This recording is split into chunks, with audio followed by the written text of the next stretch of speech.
I'm waiting because I have to hit mute. There we go.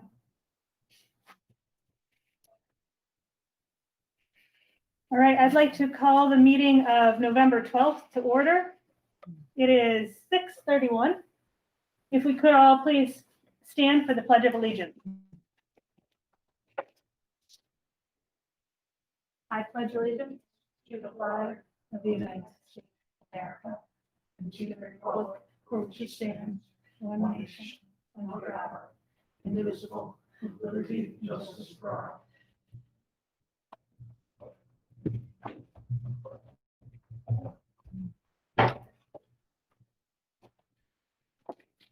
I don't think I made it. We have one addition to the agenda that I know of. Any other additions? All right, the addition to the agenda is 2.1A. We'll need a motion to approve Matt Crum as the club clerk pro temp. So I need a motion to approve Matt as the clerk pro temp.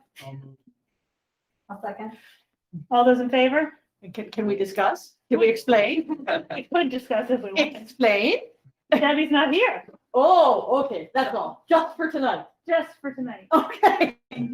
Pro temp, temporary. Well, I just didn't know how pro temp it was. Okay. Moving on. All those in favor? Aye.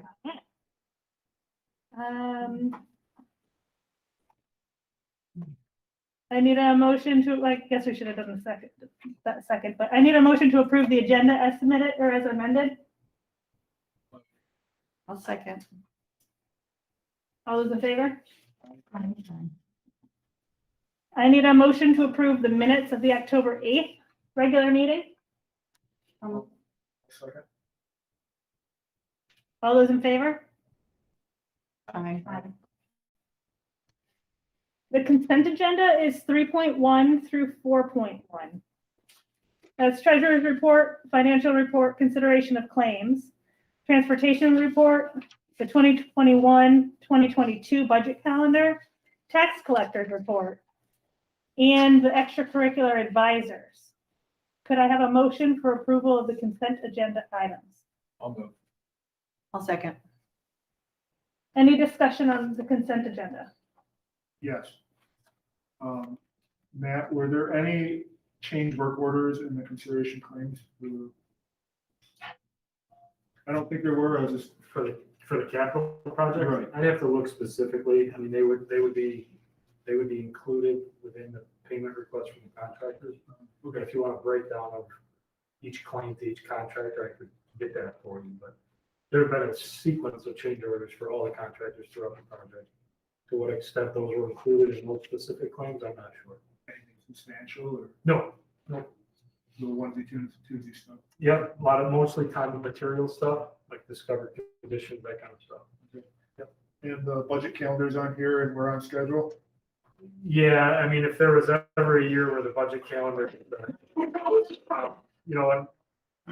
say this every year, we basically, there's the statutory date for the vote, the third Tuesday in May, and then there are required deadlines that all districts have to meet, and we kind of work backwards off of that. But who knows? We are going to start planning, within the next month to 6 weeks, as we always do. How what ends up happening ultimately with the vote is going to dictate a lot of what happens in our planning. So, our internal planning will be pretty much on track. Those are the things that are non-highlighted or not in bold on the calendar. But as we get into late winter and the early spring, certainly whatever happens statewide with the vote, it's probably going to dictate a lot of those things. So this is very tentative, very subject to change. Okay. Yep. I'm all set. Thank you, Matt. Yep. Any other questions for the consent agenda? Seeing none, all those in favor? All right. Aye. Aye. This brings us to the AD update. Lauren, if you would, please give us an update on the status of the winter athletic season. And maybe even a quick wrap up of how the intramural teams did. Yep. So the intramural program went really well. There were 4 teams, and each coach took a specific team. We gave them names similar to Premier League, Emerald City, Hamilton FC, and the coaches really got into it. They gave the team logos, and it was awesome. It actually ended up much different than at any tournament end, I would think. The number 1 seed going into playoffs actually lost to the number 3 seed, or to the number 2 seed in the consolation game, and then the championship game ended in a draw after 5 overtimes. Wow. But just because it was getting late and way too cold. Dr. Larson can attest to that. And it was 0-0. So it was a really well played game. And all in all, the kids did a really good job. They wore their masks the whole time.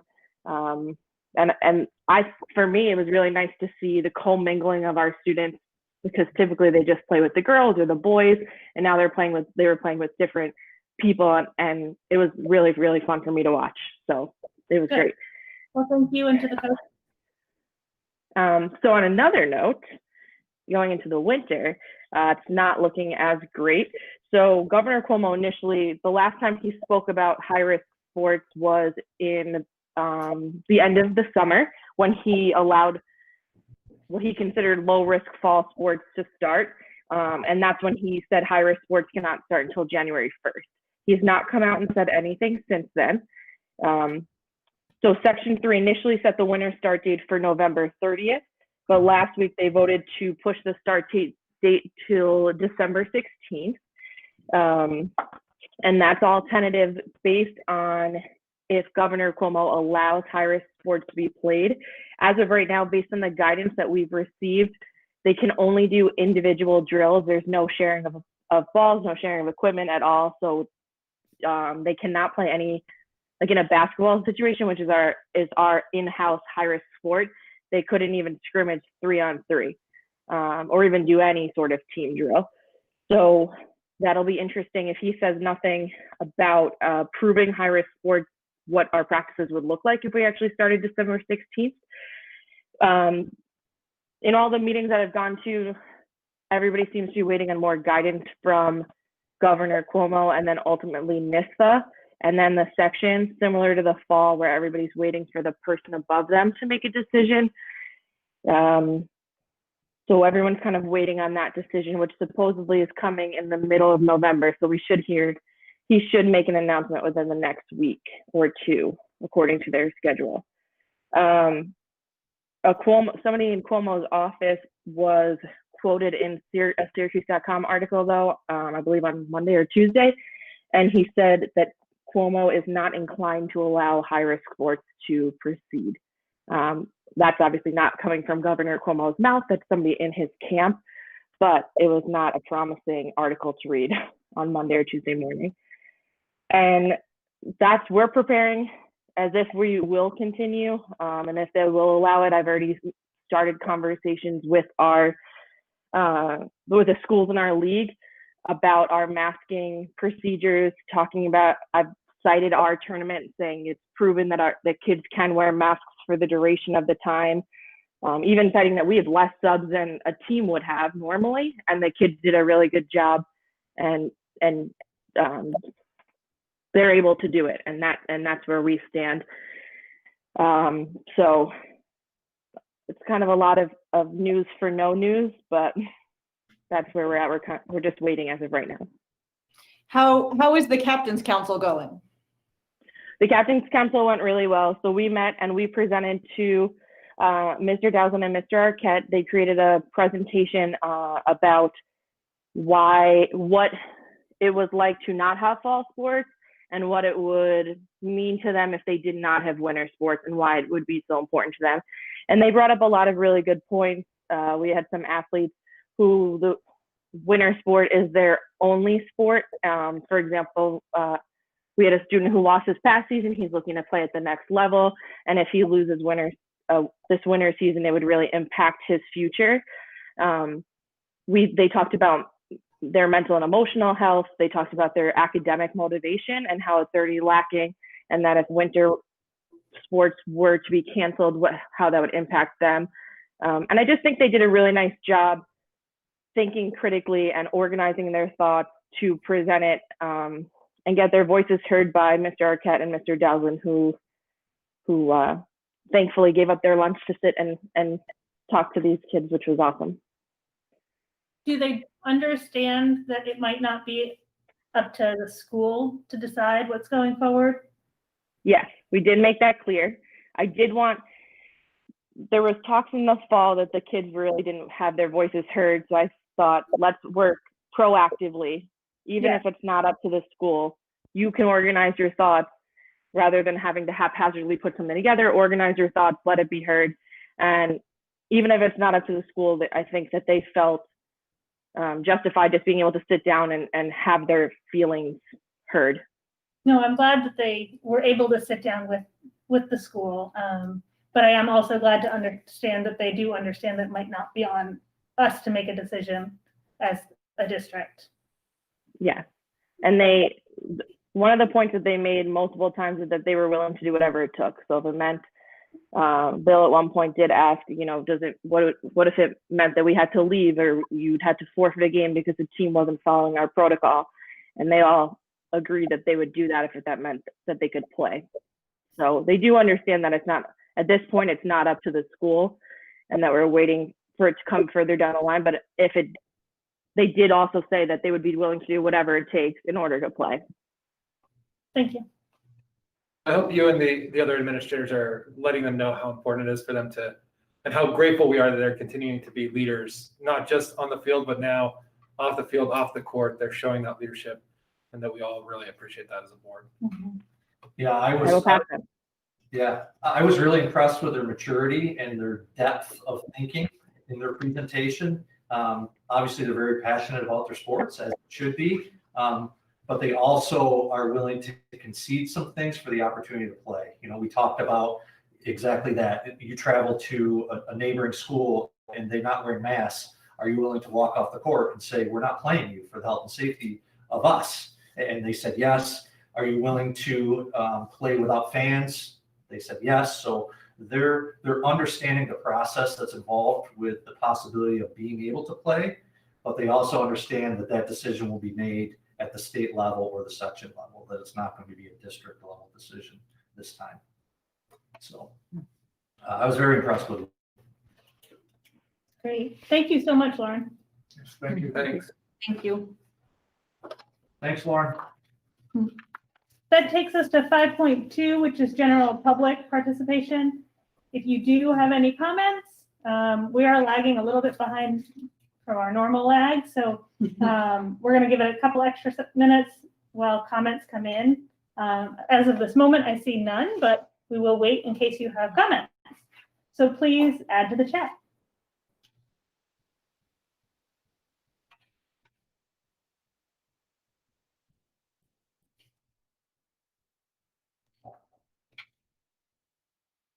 Michelle, while we're waiting, can I just add a comment, on the tales of athletics? I just want to thank Lauren and recognize her for the work she's done. This is really difficult times in athletics. And when we talk about leadership, she's quickly becoming a leader within the Center State Conference with the athletic directors. They're looking to her for guidance as far as protocols and policies. And I just want to recognize the work that she's done. So thank you, Lauren. Mm-hmm. Good job, Lauren. Thank you. Thank you. We do have one comment in the chat. It's from Morgan Larson and says, this fall sports were fantastic and thank you.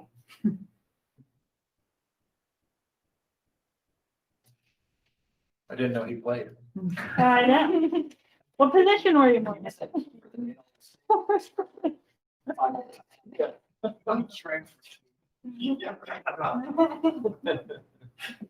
He did hand out the bags on scene.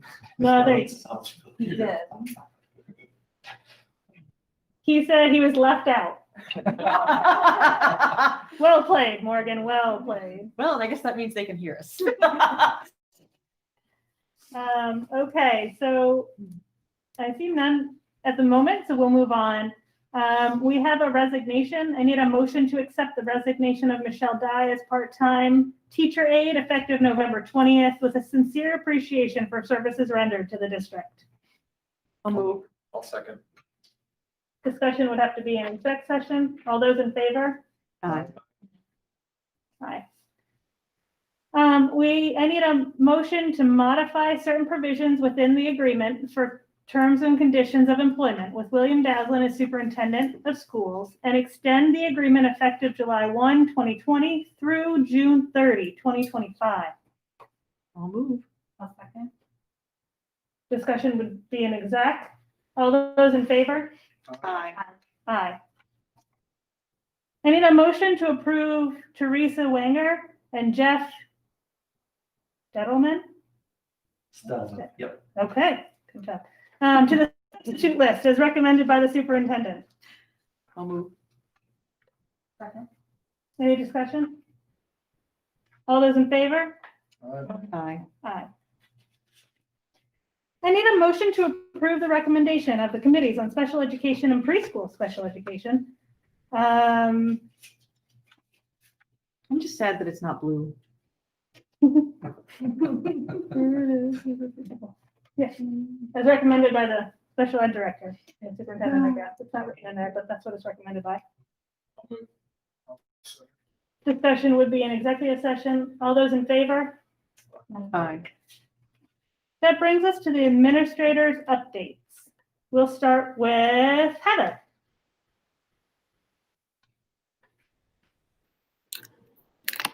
Okay, so good evening, everybody. So I just wanted to, I've submitted my report regarding several different things, and I will just highlight those since you've had a chance to read the report. And if you have any questions regarding them, I'm happy to answer those. And we also, since the submission of the report, have had a few new projects in the works, and so I'll talk a little bit about those as well. So some of the things during the month of October that we really focused on was the science curriculum. The second grade team is exploring a new curriculum, and so they're going to pilot that for us in November. We also, during our math team meeting, really looked into our current curriculum. Mr. Rogers investigated any type of digital resources that we could use for students using everyday math. And we found that we have the teacher version, but not the student version. Heather, we lost you. Oops, I'm sorry. We lost you after student version. Oh, no. Okay. Can you hear me now? Yep. Okay. Let's see, student version. Oh, so we looked at our everyday math curriculum. And now what we're going to be doing is inviting Jody Popple to our math team next Monday. And she's going to talk a little bit about the next generation standards. There are some other districts in our region that are looking at other math curriculums. So we're going to start that discussion of looking at some math curriculums that have a strong digital presence as well as an alignment with next generation standards. So we're going to move forward with that discussion. We had a wonderful. Can you just explain to the group who Jody Popple is? Jody Popple is a math specialist at MO BOCES. Thank you. Yep, and she'll be joining us via a Google Meet for that. We had, for the music department, Mrs. Hoople organized an opera, a virtual opera for our elementary music students. She also built a lot of her music curriculum for the month around that. And we also invited the Hamilton Library to participate and do a storytelling video, which really went along with the theme of the opera. So that was a really nice way, a nice collaboration with the community. We also had another collaboration with the art, PE, and agricultural programs in our pumpkin painting. And they worked together for 2 weeks to take what we normally do, the traditional pumpkin walk, and modify it for our times. And then the students really enjoyed doing that. And that was also featured in our local newspaper. So that was nice as well for the kids to see that event. In library and media, Mrs. Jerome has provided professional development opportunity for the elementary to look at online resources for teachers. She's also worked with the students to make sure that every single grade level is able to access the online resources in the library as well. Technology, I'm going to step on Chris's toes a minute, but he's done so much to support the elementary in terms of technology. There's a Seesaw, Google Classroom. Really, teachers are feeling much more comfortable with that, sharing tips, as well as really starting to talk with the students about Google Classroom etiquette and using online resources. So that's been very, very positive for teachers and students alike. We did complete our first virtual open house on October 15th. And that was in a Google Slides presentation that went out to families. And what we're working on right now is parent conferences and doing that in a Google Meet format. So teachers are organizing that and really starting to think about troubleshooting some of the different areas and how to do that in a virtual way rather than the face-to-face conferences that we're used to.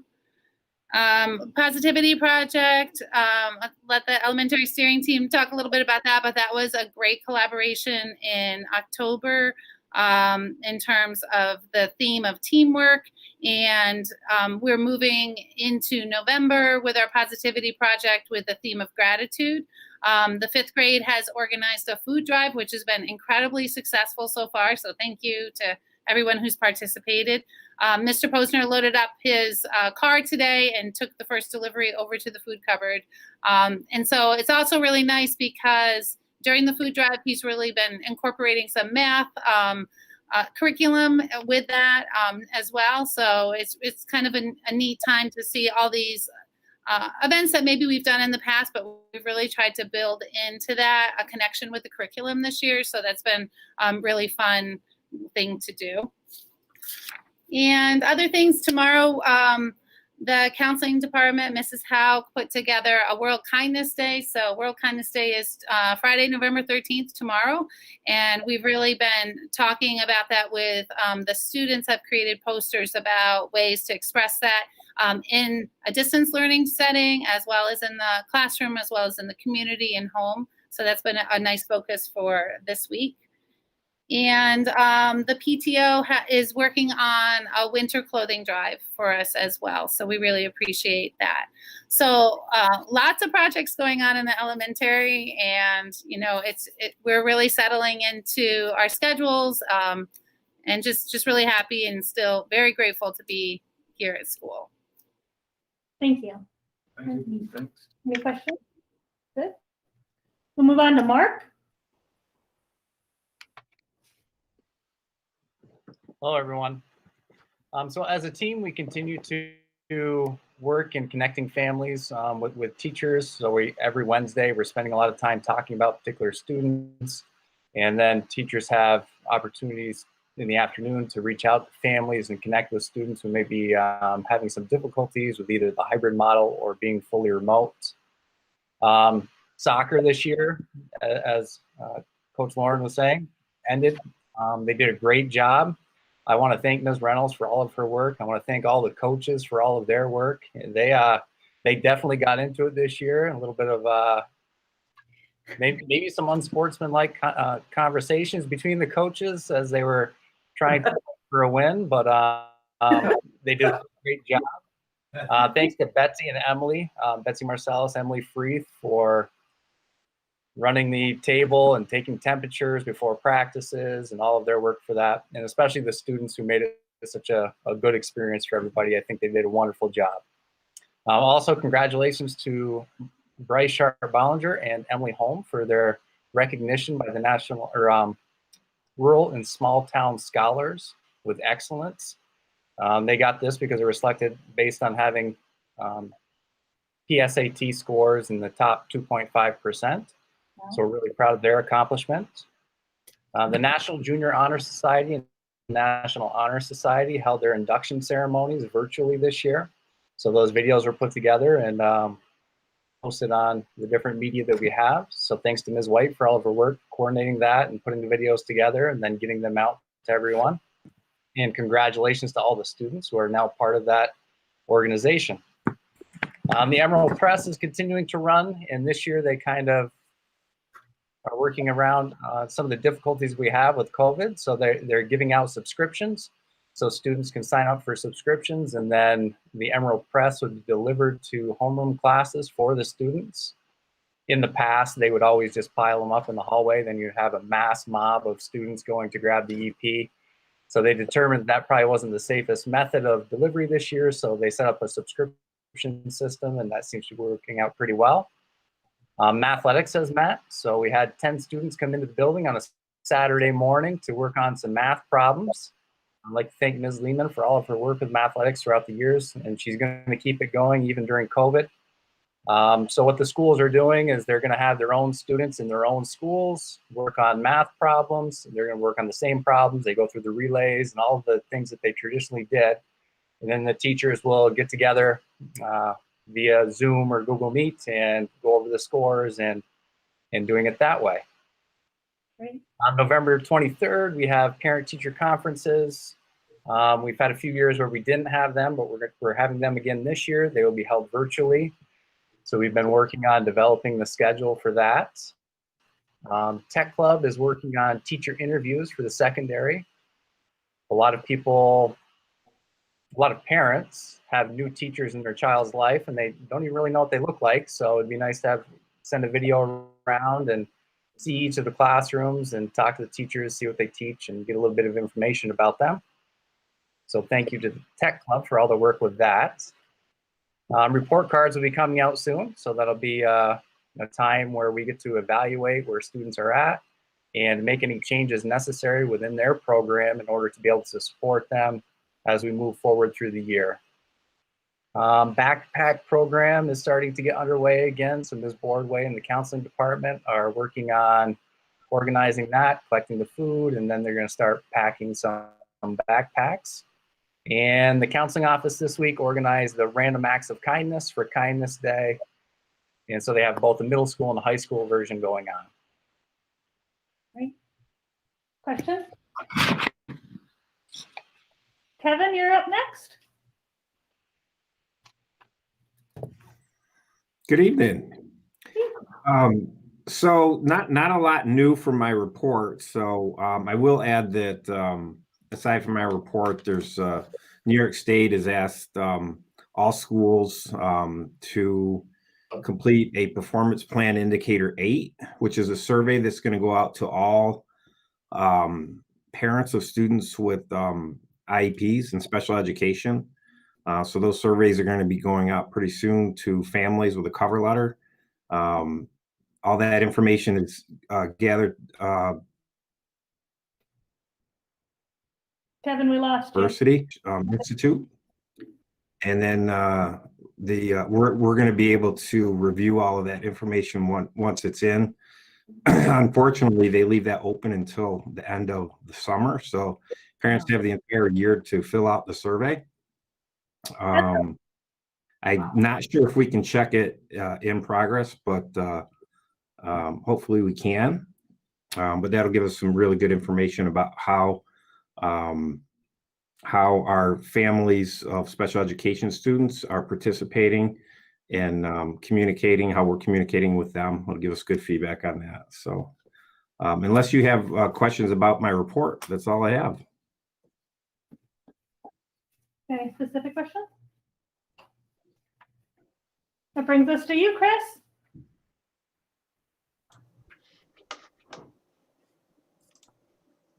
Hello, everyone. Ms. Thomas stole a little bit of my thunder and some of the things that I was going to talk about here. But in addition to what I submitted in my report, I'm just working really hard to try to support everybody, all the teachers and the students and the parents in these endeavors that we're undertaking. I don't really have anything additional to add from what I submitted in my report, but I'd be happy to answer any questions that you might have about it.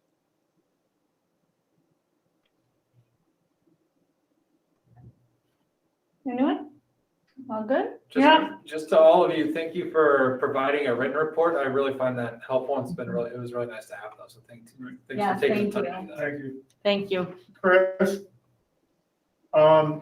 Travis speaking here. I can't remember the name of it, but there's a new feature on the website for parents or whoever to comment.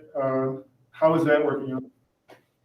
So yeah, thanks for bringing that up. So it's called Let's Talk. There's a couple of different places that you can access it. The easiest one is there's a little sidebar on the right-hand side of all the pages where you can submit things. So far, so good. My favorite thing are the kudos section. I'll take as many of those as we can get, which we get quite a few.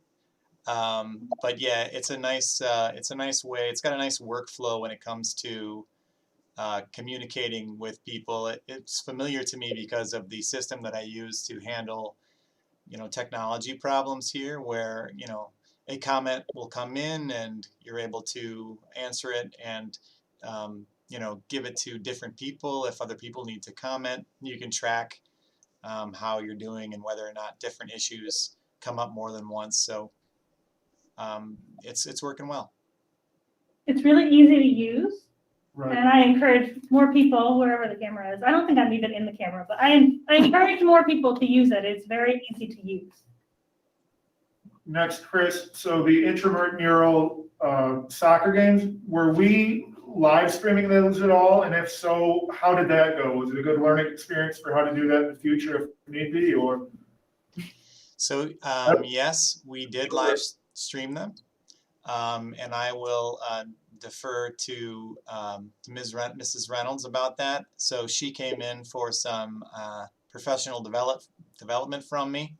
And I explained how to do that, and she can let you know how it went.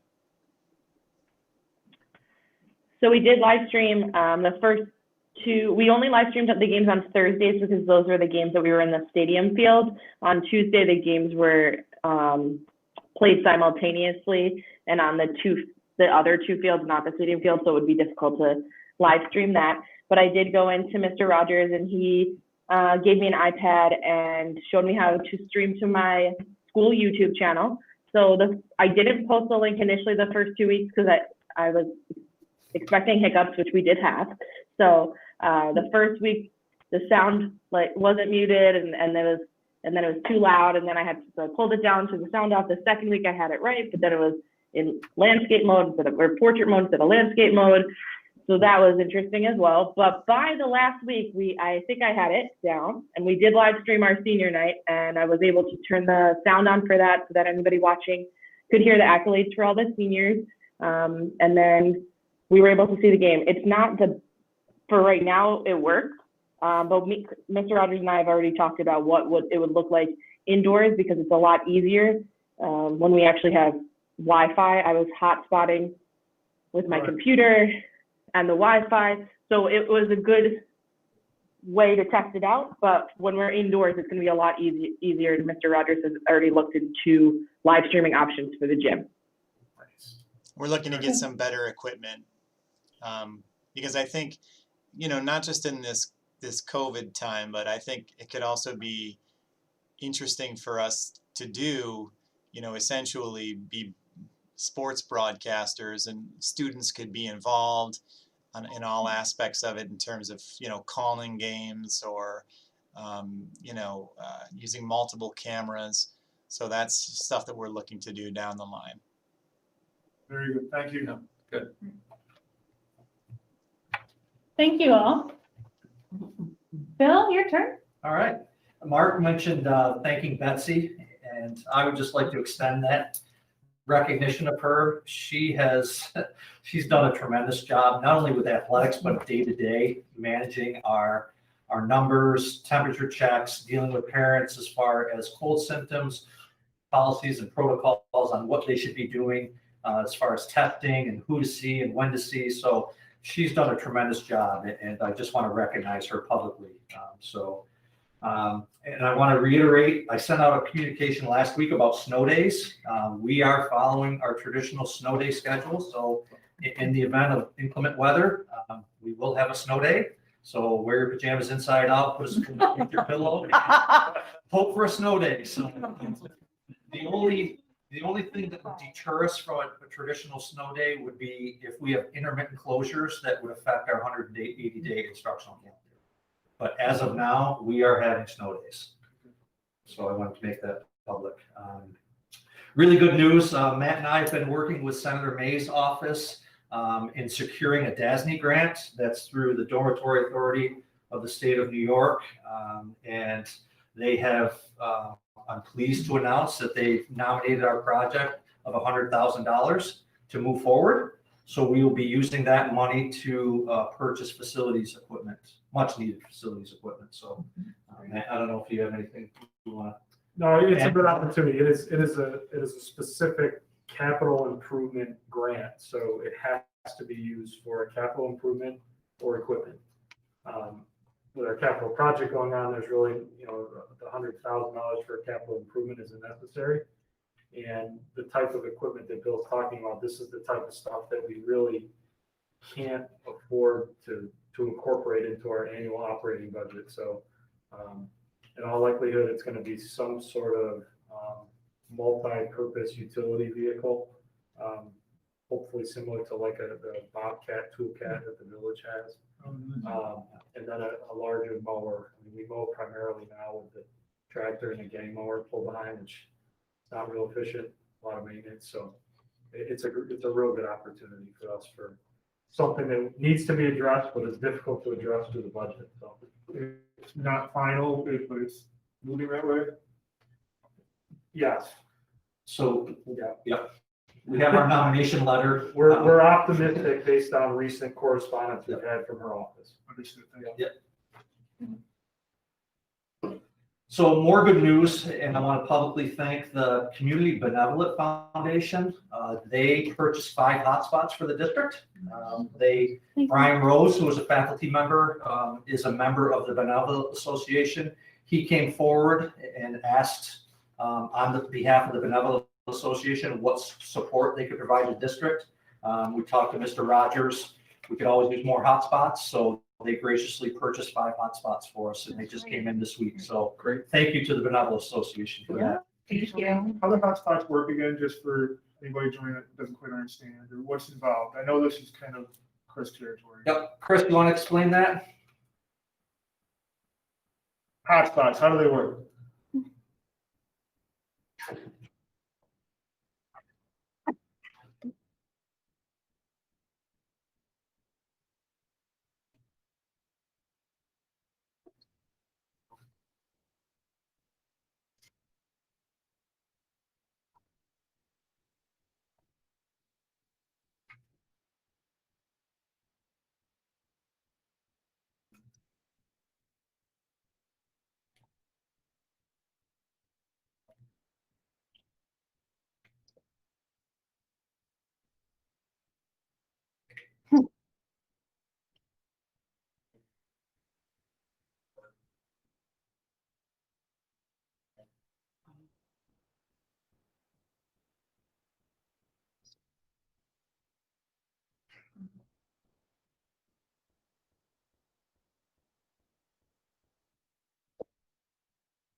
Thanks, sorry if I interrupted. No, that's fine. Hold on, I had a message I couldn't hear, Chris. Chris, I don't think we could hear you that time. Hold on. Oh, yeah. So I'm turning my mic on and off to avoid an echo. So sorry about that. So let me repeat what I said before. You guys could hear me, but YouTube couldn't. So I think that the hotspots are working pretty well.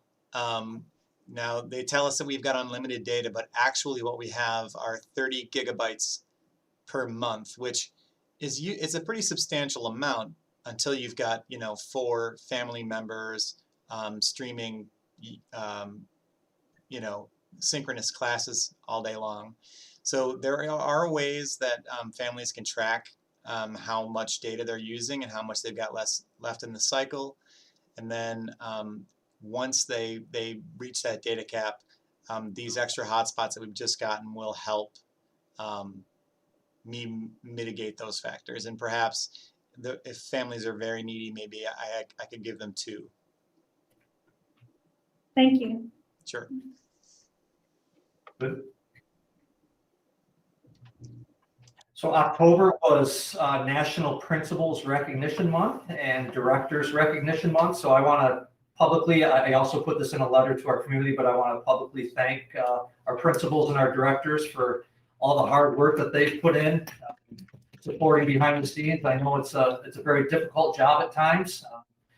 They've worked tirelessly to make this happen. So they don't get a lot of recognition. So I want to take this opportunity to recognize them. So thank you, gang. Appreciate you. Thank you. Thanks.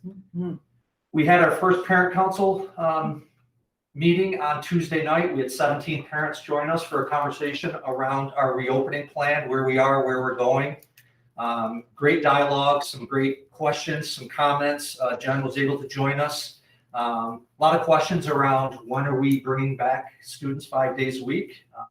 And I was very clear that at this time we're not, based on the infection rates around us and the trends right now. I think it's prudent to be cautious and to continue with our plan as is. Everybody knock on wood, we have not had a positive case to date, and we're 10 weeks into our reopening plan. So I think that's a testament to our plan, the support that our parents have provided. Our goal is always going to remain bringing kids back 5 days a week. That should be our goal. So we're constantly having conversations internally on how to do that. But right now, it's just not the time. With the holidays coming up, with travel coming up, we want to be we want us to be cautious. So that was my delivery to the parents that asked those questions. And there were some good comments about, there's an elementary comment about, winter season's coming up. How do we continue to bring all of our winter clothes with all the books? So it was just a good chance to have some informal dialogue around where we are and where we're going. So I appreciated the conversation. We had the administrative team with us. Jen, I don't know if there's anything you want to add from that meeting, but I thought it was a great opportunity just to have an opportunity to have discussions. Our next meeting will be January, I don't have the date, but our next meeting will be on the academic program. It'll be Tuesday, January 5th, I believe, but I'll put communication out. So we hope to have more people participate and continue those conversations.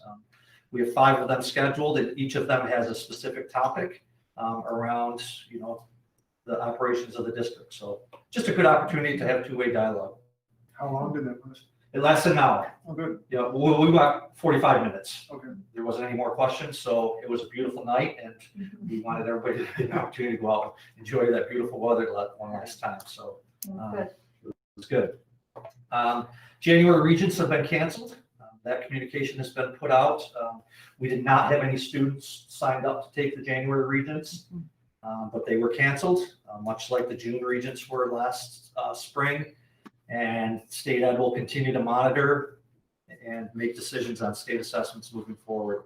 That includes both the 3 through 8 assessments and the regents exams. So stay tuned.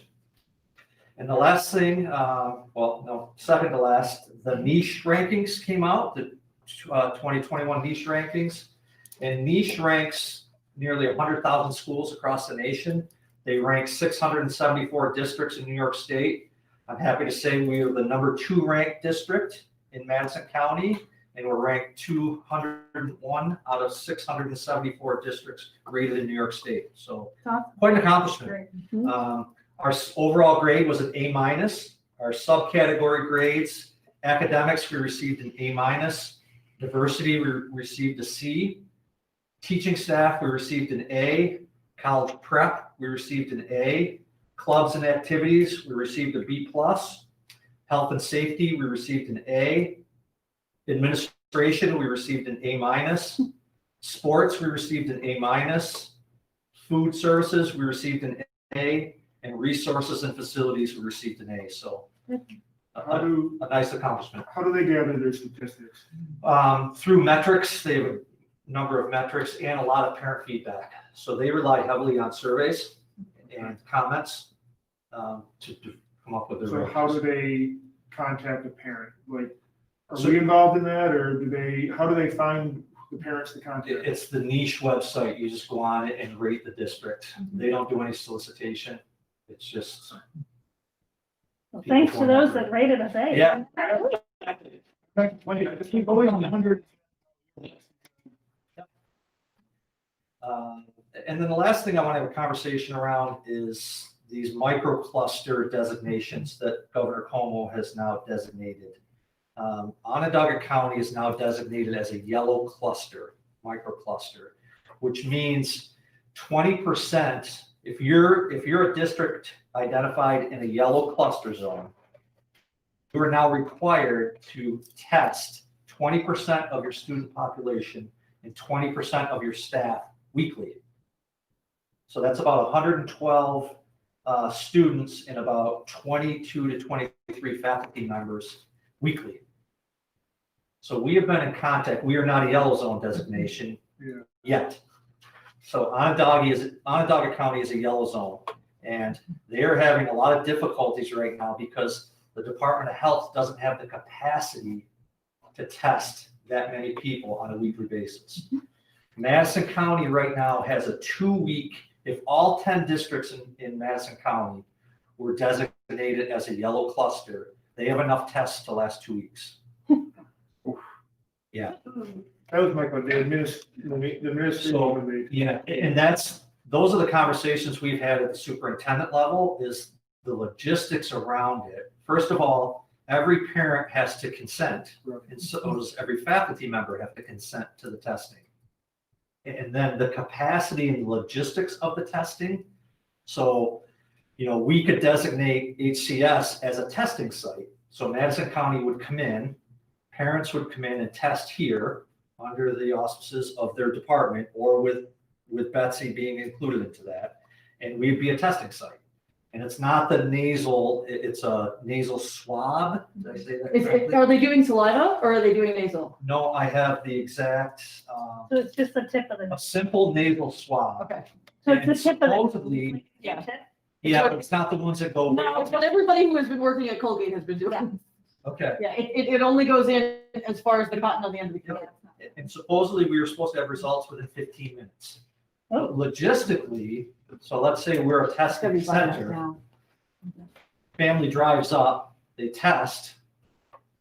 Where do they go? They go home, they come in. So there's a lot of logistics that we are struggling with as superintendents in Madison County if we are designated as a yellow zone. And we're trying to get clarification from Madison County that logistically, if they don't have the capacity to do this, they need to let us know, and we will all then just close for the 2-week mandatory quarantine. Close or remote? Flare. Right. The building would be closed. We would deliver remote instruction for 2 weeks. I just wanted to make sure that was clear. Now, Bill, to get further down the rabbit hole. Yeah. We have 2 separate cohorts. Has there been any conversation about if we need to test like those cohorts? It's 20% of your in-person. So both of our cohorts are in person. So it'd be 20% of your in-person that week. And it's random. Yeah. And the person, if after 2 weeks you're still designated yellow zone, it can't be the same 20%. It has to rotate through. So it's random, how? Department of Health helps us with those logistics. So there's a lot of unanswered questions. Yeah. And Sorry, Onondaga School, that happens a lot. they've been in the yellow zone for a week now, and they're still don't have answers on testing. So, the safe, prudent thing to do would be to close Go remote. and go remote. Close the building, go remote. Close the building and go remote. That would be the safest, most prudent thing to do until the department has all their ducks in order and says logistically, we can do this and we have the capacity to test on a regular basis. So those are the conversations we're having. I want to have that conversation with you to see if you're comfortable with that.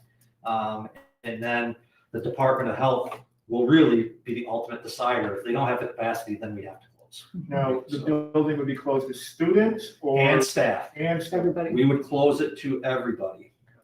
And then we would go to fully remote instruction for everybody. So I guess in the meantime, we can't start having teachers prepared to quickly transition We technologically. have, so, They've got their cameras and their.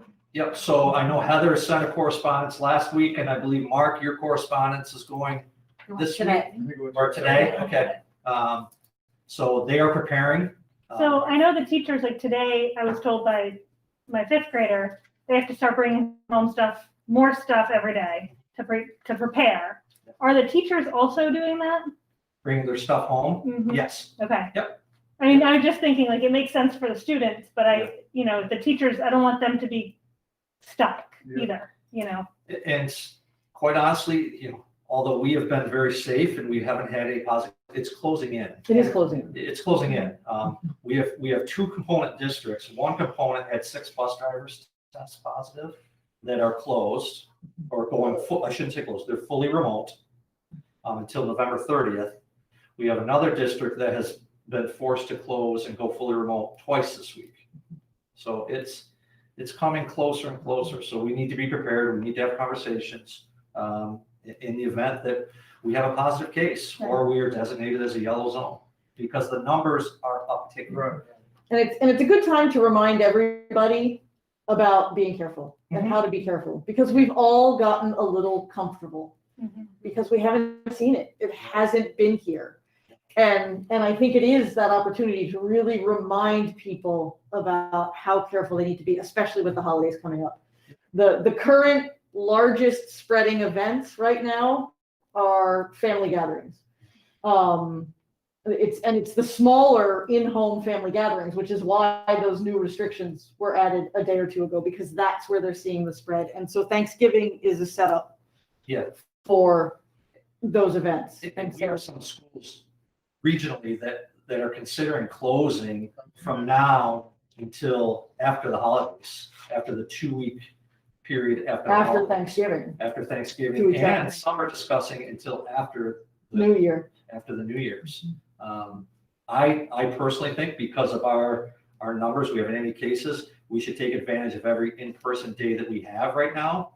And then if we are forced to close for a positive case or a yellow zone, then we would close. But right now, I think we should continue to do what we're doing. It's working, and see how the holidays play out. But we have asked people to be very cautious with their travel plans, and continue to mask and socially distance. And, this community has done a wonderful job of keeping everybody safe. And, I think, a lot of districts, when the question was asked, are you considering going to 5 days a week? There's many districts that are moving away from that. They're looking at going fully remote as opposed to bringing more kids back at this time. Yeah. Some districts have brought kids back. They have. They've transitioned them in, and it seems to have worked. We just don't have the capacity from a staffing standpoint to be able to socially distance at 6 feet and bring everybody back. We just don't. And our classrooms are relatively smaller compared to some schools, which factors in. Right. So Thank you. you're welcome. That brings us to 7.3, elementary steering committee update. So unfortunately, I had to miss the meeting due to a death in my family, but I did get notes. So it appears that it was a lot of talk on the Positivity Project and really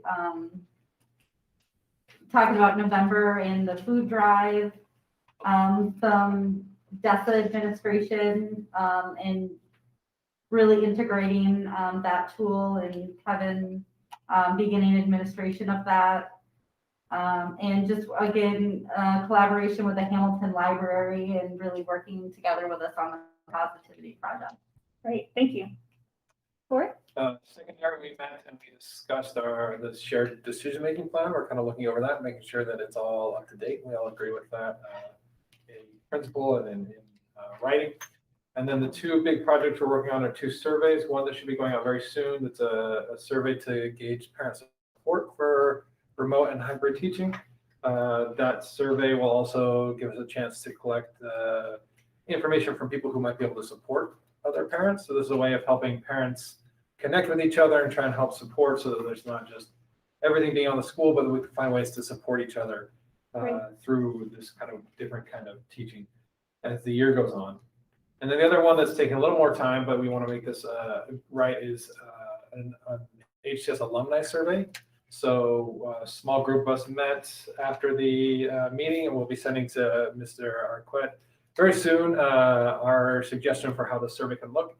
And then we've also been working with, over the last few months, some specialists from Colgate who are specialists in this kind of survey to help us draft a survey that will be able to get us some good data about where our alumni have gone, how they felt about the school, how they felt like it's helped them either academically or socially, emotionally, and what it was like then, and how they feel like it's prepared them for their lives now as out of high school.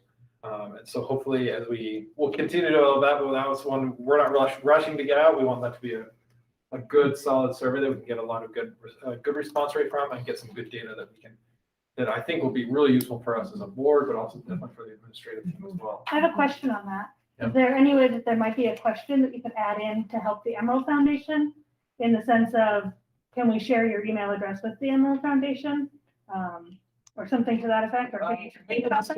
We'll discuss that. I mean, obviously, we wouldn't want to share it without permission, right? Yeah, so But- it's But it could be an open door to maybe help, because the Emerald Foundation reaches out for their solicitations, which I'll follow up my report, but they might not have as many addresses or email addresses as the school has, or vice versa, or whatever. So it might be interesting, and maybe even touching base with them to see if you can get their list of email addresses and add it to your list if there's new ones. So that might be just an interesting connection. Yeah, Mark, you're taking note of this. Looks like. Thanks.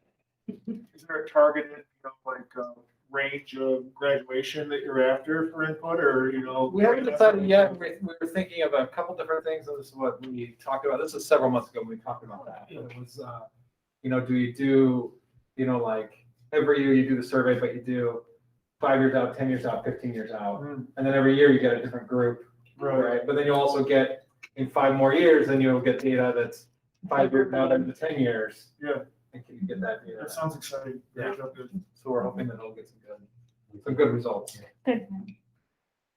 Great, thank you. That brings us to the PTO update, which I did get. First, I saw them post this on their PTO page on Facebook. They got a certificate of recognition. And it says, this certificate is awarded to the Hamilton Central School PTO for their support of the mission to prevent and reduce underage gambling. It's from the Bridges.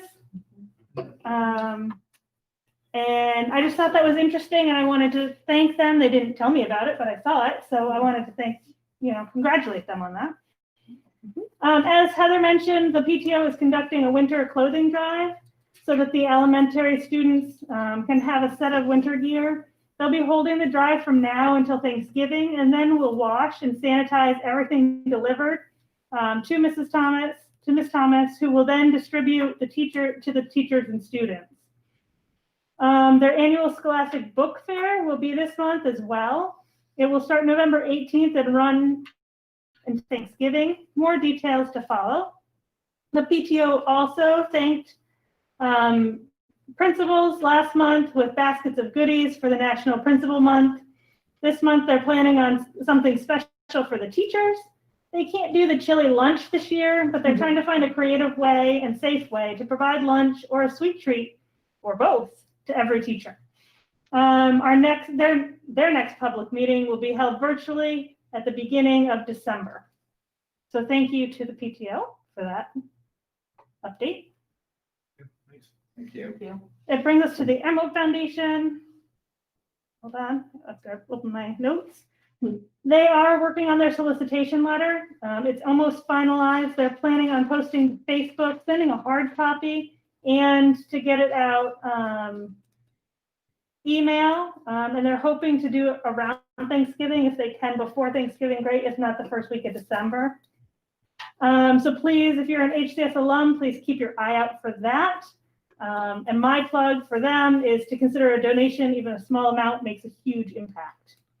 They did talk about their membership. They have one seat open, and they're going to reach out and try to fill that seat. they hope to approve a new member by December's meeting.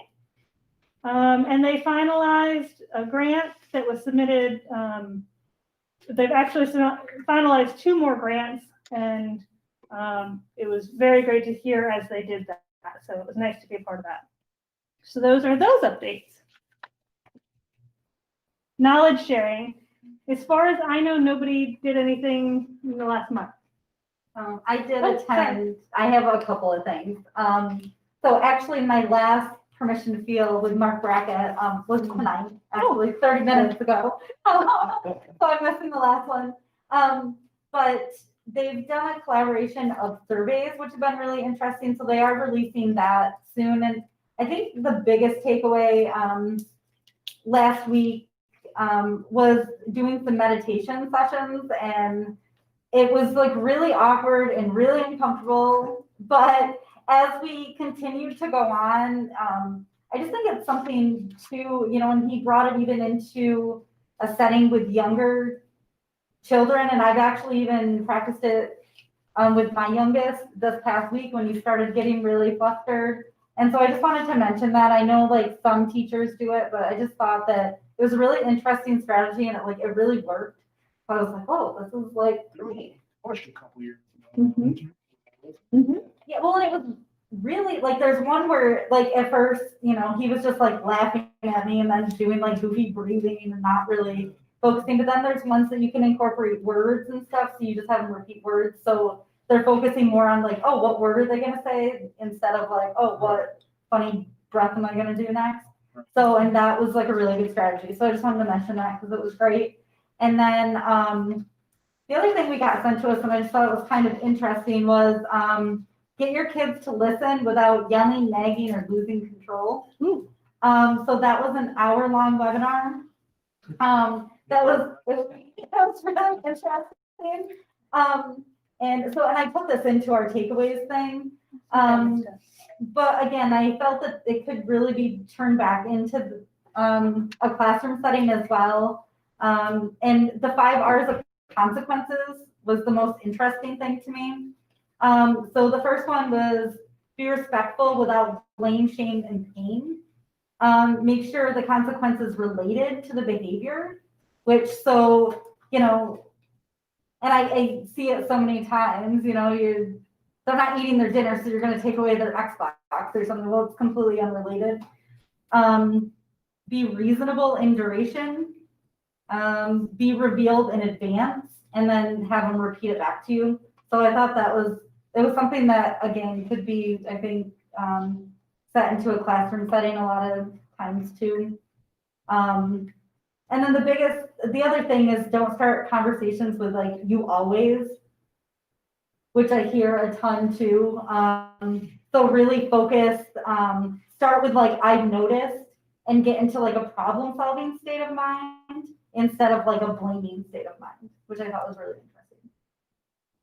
Thank you. And I did purchase the small Robert's rules. I did both, and the cheat sheet one. I just did the cheat sheet. I did both. So. I do not get Travis. The school law book? I'm gonna make my way through that. I have one version of it that has so many Post-it notes and places underlined but that was something. I did a whole thing about purchasing that. It's actually nice to have. If you don't have any copy of the school law book, it's nice to have. I've never read it cover to cover, but I pick it up and look at it not infrequently. Yeah. If you don't have one, ask them. Okay, yeah, I think that would be helpful. I forgot to say that I did sign on to the OMHSBI, whatever those letters are, legislative review meeting on Tuesday. I wasn't really planning to participate. I just thought I should show up. There wasn't very many schools on, and they're like, oh, Hamilton's here. I'm like, oh, shoot, I'm going to actually have to participate. So I was on for the first half of it, and it was dinner time, so I had to go pick up dinner. So it was interesting. They're working on a legislative paper. They're going to send us a draft soon. They had a couple comments that I did actually feel like I should speak on, so I did.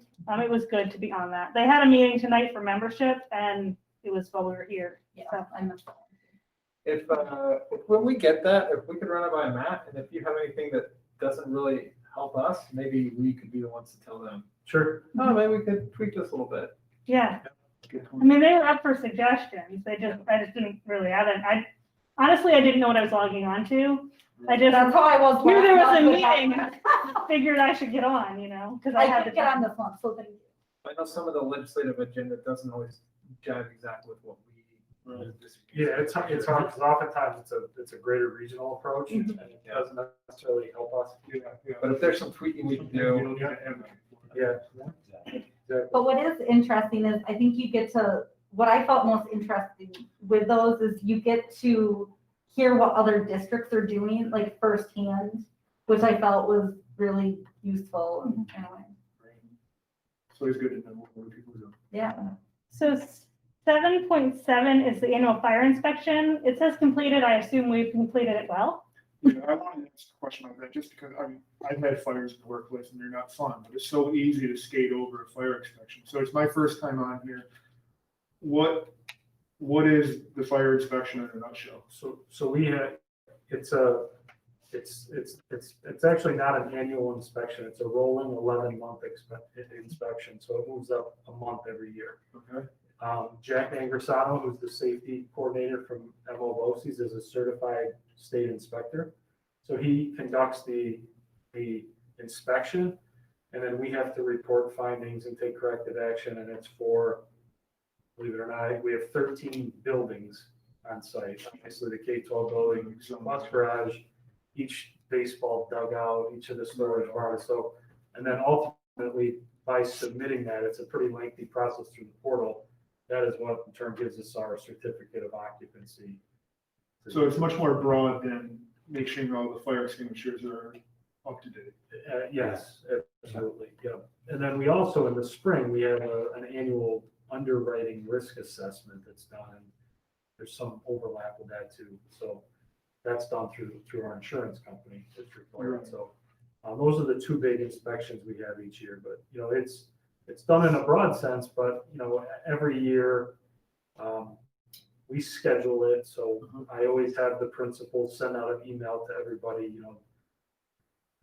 so by the end of the day today, make sure you don't have anything blocking your rescue window, and you're not supposed to have flammable materials on your door. They usually pick the one thing they're looking for.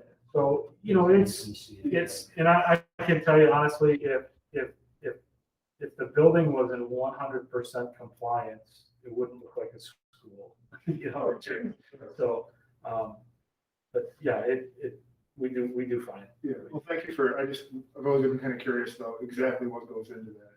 I know, so thank you. And we did have our annual cafeteria inspection as a food service operation.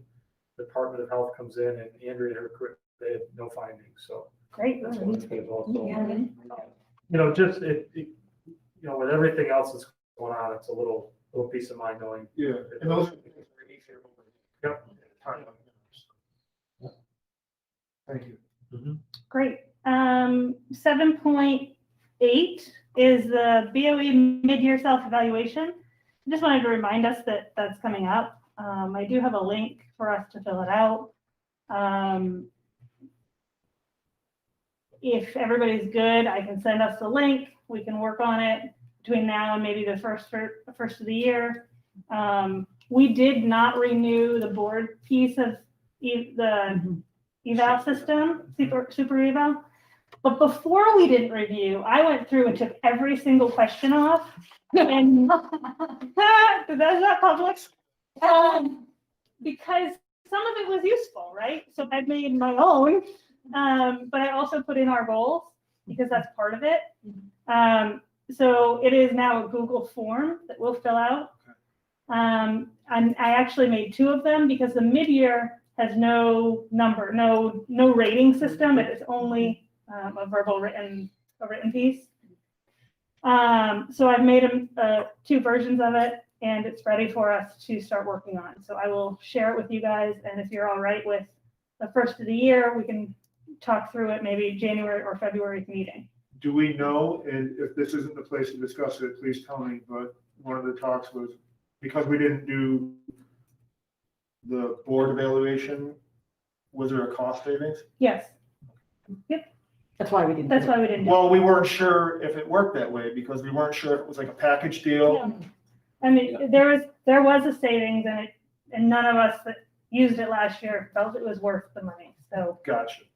so we're doing our own thing off of that. We are using it still for the superintendent. Right. Okay, thank you. That brings us to community participation. Anybody on?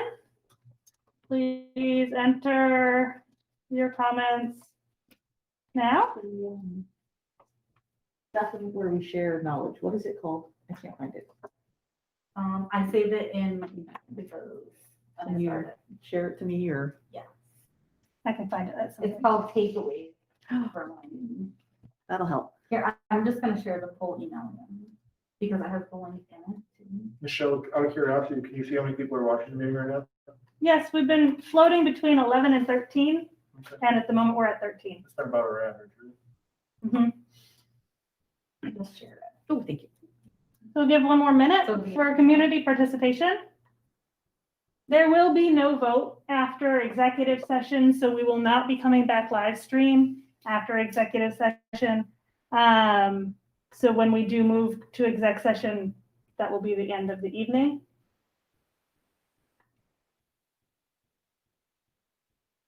I see no comments as of now.